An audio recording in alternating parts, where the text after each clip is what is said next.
तो पाप नहीं धोते। जय शिव। एक भक्त अपने भगवान से कह रहा है, क्या कह रहा है? वेशभूषा चेंज करने के लिए। जय हो जय हो। अरे भीड़ पड़ल जब सब भगतन पर, का है? अरे आईली संदेश। ए भोला जी जींस पहिरी बदली अपन भेष। ए भोला जी जींस पहिरी बदली अपन भेष। भीड़ पड़ल जब सब भक्तन पर आईली संदेश। ए भोला जी जींस पहिरी बदली अपन भेष। अरे ए भोला जी जींस पहिरी बदली अपन भेष।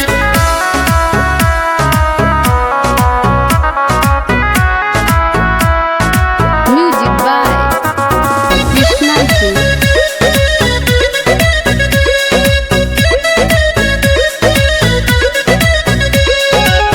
तू बनमाला भोला महले अटारी, किंदा पार्वती जी के शिल्पा के साड़ी। किंदा पार्वती जी के शिल्पा के साड़ी। तू बनमाला भोला महले अटारी, किंदा पार्वती जी के शिल्पा के साड़ी। अरे बसह के जगह पे कार खरीदला ए बाबा। अरे बसह के जगह पे कार खरीदला। अरे आईली संदेश। ए भोला जी जींस पहिरी बदली अपन भेष। ए भोला जी जींस पहिरी बदली अपन भेष। भीड़ पड़ल जब सब भक्तन पर आईली संदेश। ए भोला जी जींस पहिरी बदली अपन भेष। ए भोला जी जींस पहिरी बदली अपन भेष।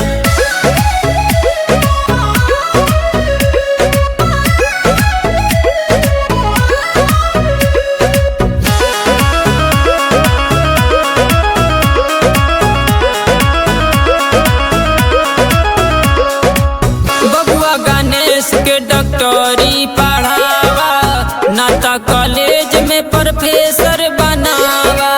नाता कॉलेज में प्रोफेसर बनावा।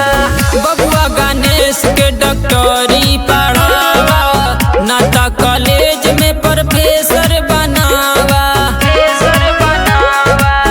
अरे राइटर सोनी अर्जी करेले बाबा। अरे बाबू संदीप अर्जी करेले, सुनला दुखवा कलेश।